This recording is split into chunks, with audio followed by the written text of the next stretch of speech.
નમસ્તે બાળ મિત્રો, કેમ છો બધા? મજામાં ને? તો બાળ મિત્રો, આજે આપણે ભણીશું ધોરણ 5 વિષય હિન્દી નન્ના મુન્ના રાહી સ્વાધ્યાય. તો બાળ મિત્રો, આગળ આપણે કવિતા અને અભ્યાસ સમજ્યું. તો આજે આપણે સ્વાધ્યાય જોઈશું. તો સ્વાધ્યાયમાં પ્રશ્ન નંબર 1 જોવો. प्रश्नों के उत्तर लिखिए. तो बाळ मित्रों, प्रश्न 1 ना 6 प्रश्नों आपेला छे. एमां पहेलो प्रश्न जोवो, धूप में पसीना बहाने से क्या होगा?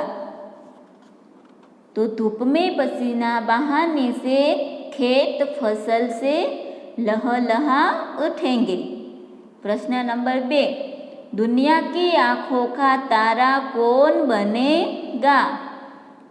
तो दुनिया की आंखों का तारा नन्ना मुन्ना राही सिपाही बनकर दुनिया की आंखों का तारा बनेगा. प्रश्न नंबर 3, नन्ना राही सबको क्या सिखाएगा? नन्ना राही सबको प्यार भरा व्यवहार सिखाएगा.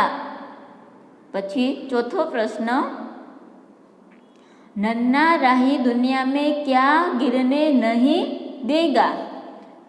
नन्ना राही दुनिया में बम गिरने नहीं देगा. 5मो प्रश्न जोवो, देश का सिपाही कौन है? नन्ना बालक देश का सिपाही है.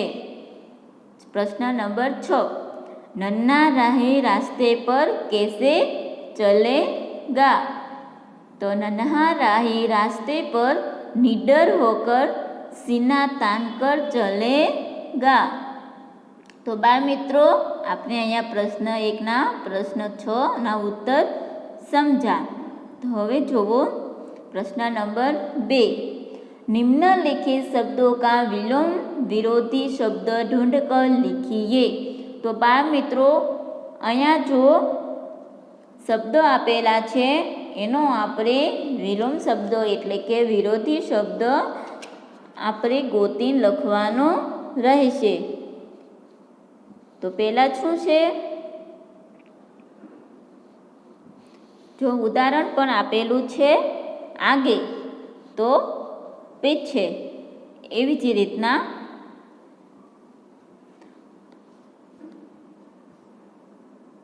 आ बाजुथी आपणे गोतवाना रहेशे.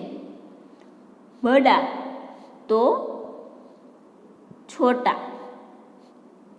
फिर छे दाया तो बाया, पछी छे धूप तो धूपनुं शुं थशे? शाम. अने पछी छे धरती तो धरतीनुं आकाश. जो बाळ मित्रों, पहला शुं छे उदाहरण में तो आगे एटले पीछे, तो आगेनु आ पीछे थई गयुं. पछी बीजुं छे दाया तो दायानु बाया. क्या छे बाया? हाँ, बाया. पछी त्रीजुं छे धूप तो धूपनु छाव. पछी धरती तो धरती एटले के आकाश.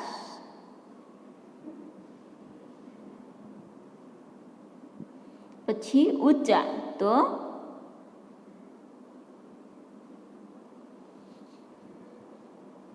नीचा.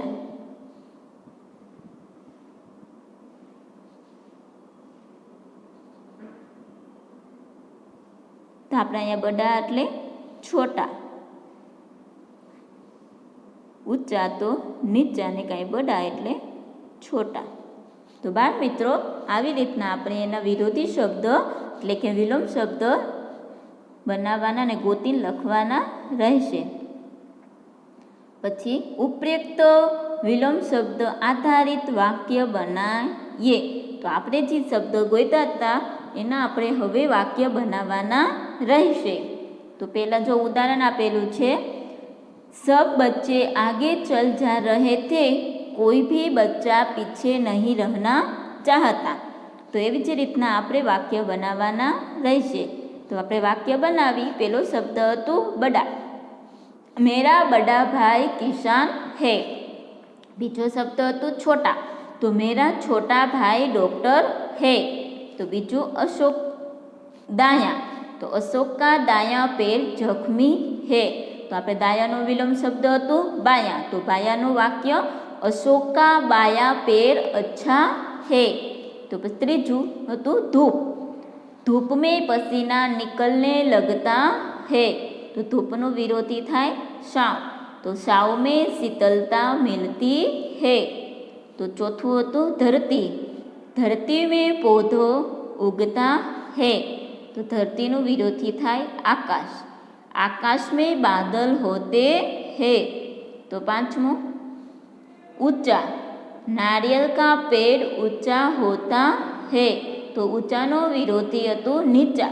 तुलसी का पौधा नीचा होता है. હવે પ્રશ્ન નંબર 3 જુઓ. नीचे दिए गए शब्दों के 3 दो पर्याय शब्द सामने दिए गए हैं आयत में से ढूंढकर लिखी है. तो बाळ મિત્રો અહીંયા જો શબ્દો આપેલા છે તે શબ્દોને આપણે આ કોષ્ટક છે તેમાંથી આપણે ગોતીને લખવાનો રહેશે. તો પેલું શું છે? રાહી. તો રાહીમાં શું આવશે? મુસાફિર અને પંથી. રાહીમાં આવશે મુસાફિર અને પંથી. પછી છે સિપાહી. તો સિપાહીમાં ફોજી અને સૈનિક. પછી છે ધરતી. તો ધરતીમાં પૃથ્વી અને ધરા. પછી છે રાસ્તા. તો રાસ્તામાં પંથ અને રાહ. પછી છે મંજિલ. તો મંજિલમાં લક્ષ્ય અને ધ્યેય. તો આવી જ રીતના બાળ મિત્રો તમારે ગોતી અને લખવાના રહેશે. તો હવે જોવો પ્રશ્ન નંબર 4. માતૃભાષા મેં અનુવાદ કીજીએ. તો બાળ મિત્રો આ જો 5 વાક્યો આપેલા છે તે 5 વાક્યને ગુજરાતીમાં લખવાના રહેશે. તો પેલું વાક્ય જોવો. ધરતી પર પાપી જન્મ નહીં લેંગે. તો એનું ગુજરાતી શું થશે? પૃથ્વી ઉપર પાપી જન્મ લેશે નહીં. તો બીજું જોવો. બચ્ચે રાસ્તે પર બિના ડરે ચલ પાએંગે. બાળકો રસ્તા ઉપર ડર્યા વગર ચાલી શકશે. ત્રીજું જોવો. મેં દેશ કા સિપાહી હું. તો હું દેશનો સૈનિક છું. ચોથું જોવો. દુનિયા મેં કહી ભી બમ નહીં ગિરેગા. દુનિયામાં ક્યાંય પણ બોમ્બ પડશે નહીં. પાંચમું જોવો. હમારે દેશ કા નામ ભારત હૈ. આપણા દેશનું નામ ભારત છે. તો પ્રશ્ન નંબર 5. निम्नलिखित भावार्थ से संबंधित पंक्तियों कविता में से ढूंढकर लिखिए. तो આપણે જે આ કવિતાનો ભાવાર્થ છે તેને સંબંધિત પંક્તિ લખવાની રહેશે. જો અહીંયા 4 ભાવાર્થ આપેલો છે તો એ ભાવાર્થ આપણે કાવ્યમાંથી ગોતીને તેની પંક્તિ છે તે લખવાની રહેશે. પેલું જોવો. નન્હા રાહી બિના ડરે રાસ્તે પર ચલેગા. તો એની કાવ્ય પંક્તિ રસ્તે પે ચલુંગા ન ડર ડર કે. બીજું જોવો. નન્હા રાહી મંજિલ પાહે બિના દમ નહીં લેંગા. મંજિલ સે પહેલે ન લૂંગા કહા દમ. ત્રીજી કાવ્ય પંક્તિ જોવો. ભાવાર્થ જોવો. નન્હા રાહી સબકા પ્યારા બનેગા. તો એની કાવ્ય પંક્તિ થાય दुनिया की आँखों का तारा बनूंगा. પછી ચોથી જુઓ ભાવાર્થ. हमारा देश शांति प्रिय है. तो शांति की नगरी है मेरा यह वतन। तो આપણે એવી જ રીતના કાવ્ય પંક્તિ ગોતીને લખવાની રહેશે કવિતામાંથી। પછી પ્રશ્ન નંબર 6, ઉચિત શબ્દ ચુનકર વાક્ય પૂર્ણ કીજીએ। જો અહીંયા 5 વાક્યો આપેલા છે, તે 5 વાક્યને આપણે ગોતી અને પૂર્ણ કરવાના રહેશે। તો પહેલું વાક્ય છે લડકે ખેલ, તો એમાં આવશે રહે હે। પછી બીજું જુઓ, ખાલી જગ્યા ક્રિકેટ ખેલતા હું, તો એમાં આવશે મેં। પછી ત્રીજું વાક્ય જુઓ, આપ કહા જા રહે હે, તો એમાં આવશે હે। પછી ચોથું જુઓ, खाली जगह किताबों में आपकी किताबें कौन सी है, तो एमां आवशे इन। पछी पांचमो जोवो, हम, तो एमां आवशे पढ़ते हैं। આવી જ રીતના બાળ મિત્રો આપણે વાક્યને શબ્દ ગોતીને આપણે અહીંયા પૂર્ણ કરવાના રહેશે। તો હવે જુઓ 7મો પ્રશ્ન, कविता के आधार पर देश या सिपाही के बारे में 7 वाक्य लिखिए। तो बाल मित्रों यहाँ कविता ने आधार पर देश अथवा सिपाही विषे आपणे 5-7 वाक्य लखवाना रहेशे। तो आपणे देशना वाक्य जुओ, आपणे देश विषे पहला लखीशुं, भारत हमारा देश है। पुराने जमाने में यहाँ भरत नाम एक वीर और प्रताप राजा हुए थे। उन्हीं के नाम से हमारा देश भारत कहलाया। भारत का दूसरा नाम हिंदुस्तान है। दिल्ली भारत की राजधानी है। हिंदी में हमारी राष्ट्रभाषा है। हमारा देश विशाल है। यहाँ विविध जाति और धर्म के लोग रहते हैं, आपस में मिलजुल कर रहते हैं। भारत कृषि प्रधान देश है। यहाँ 70% लोग खेती करते हैं। यह देवभूमि है। हमारा देश भारत मुझे प्राण से भी अधिक प्यारा है। तो बाल मित्रों आपणे यहाँ देश विषे वाक्य जोया। हवे सिपाही विषे वाक्य जोईशुं। सिपाही बड़ा निडर और साहसी होता है। देश की आज़ादी और देशवासियों की रक्षा करने ही उसके जीवन का लक्ष्य है। देश के लिए शहीद हो जाने में वह कभी नहीं झिझकता। भारत का जवान हमेशा आगे बढ़ता रहता है। वह कभी किसी पर जुल्म नहीं करता। उसकी यही कोशिश रहती है कि तिरंगा झंडा हमेशा ऊंचा रहे। देश में सुख शांति बनाए रखना सिपाही अपना कर्तव्य समझता है। तो बाल मित्रों आपणे अहींया देश अने सिपाही विशेना 5-7 वाक्य जोया। हवे जोवो प्रश्न नंबर 8। इस गीत में बच्चे ने सिपाही बनकर देश की सेवा करने की भावना व्यक्त की है।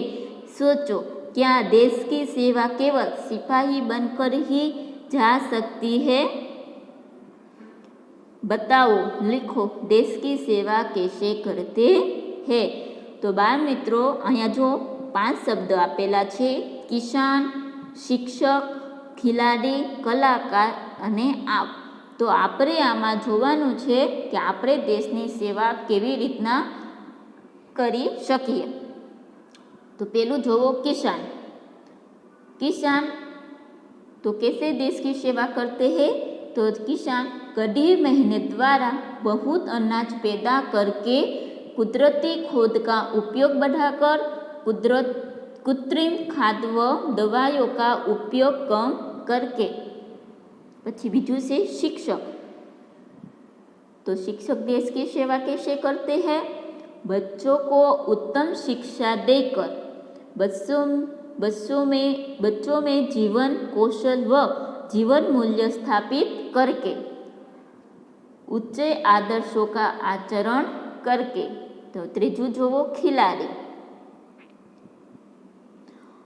खेलदिली रखकर, धोखेबाजी छोड़कर और सही अर्थों में अपना कौशल्य दिखाकर देश की सेवा करते हैं। तो चौथुं है कलाकार। तो कलाकार देश की सेवा कैसे करते हैं? तो आजीवन कला की साधना करके केवल अर्थ को एकमात्र लक्ष्य न बनाकर सकारात्मक दृष्टिकोण रखकर मूल्यों को उजागर करके देश की सेवा करते हैं। तो पांचवुं है कि आप कैसे देश की सेवा करते हैं?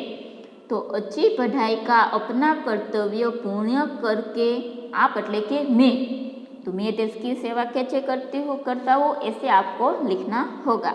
तो अच्छी पढ़ाई का अपना कर्तव्य पूर्ण करके, अच्छे गुणों का स्वीकार करके, अच्छे आदर्श रखकर और उनका आचरण करके, छोटी छोटी बातों का भी महत्व समझकर देश की सेवा करते हैं।